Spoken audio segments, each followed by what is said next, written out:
நேற்று கூட உங்களை பார்த்தீங்க. இப்ப ஐயா என்ன மேல கோவம்னா மன்னிச்சுங்க.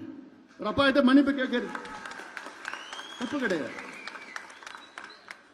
தொலைக்காட்சியில் ஐயா தானே இப்படி பண்ணிட்டான் அப்படி பண்ணிட்டான், இப்படி மன உளைச்சல் இருக்கிற, தூக்கம் இல்லை, இப்படி எல்லாம் சொல்லிட்டு இருக்கிறாரு. அது நேரில் உங்ககிட்ட சொல்லலாம், எங்கிட்ட சொல்லலாம், எல்லாம் பண்ணிட்டு போலாம். அதுக்காக நான் தான் சொல்லிட்டேன், இதுல என்ன இருக்குது? நான் எந்த தப்பும் பண்ணல, ஆனாலும் நான் மன்னிப்பு கேட்டிருக்கிறேன்.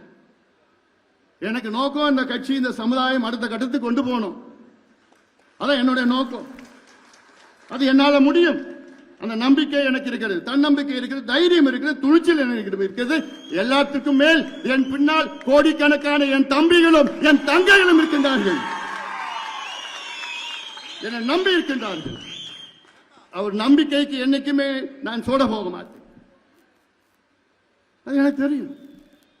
எவ்வளோ பார்த்துட்டேன் நான். இந்தியாவே நான் அமைச்சரா 5 ஆண்டு காலம் பார்த்த தமிழ்நாடு என்ன இருக்கு? இந்த மாநாட்டை 45 நாளில் இந்த மாநாட்டை நடத்தியவன் நான். இந்த தேர்தல் என்னால பார்க்க முடியாதா? இந்த கட்சியை வழி நடத்த முடியாதா? அடுத்த கட்டத்துக்கு கொண்டு போக முடியாதா? தமிழ்நாட்டுக்கு ஆட்சிக்கு வர முடியாதா? உறுதியா முடியும், உறுதியா முடியும். நம்பிக்கை, தைரியம், துணிச்சல், செயல் திட்டம், திட்டங்கள் எல்லாம் நம்மிடம் இருக்கிறது. தமிழ்நாட்டில் வேற எந்த கட்சிக்கா இருக்கு இதெல்லாம்?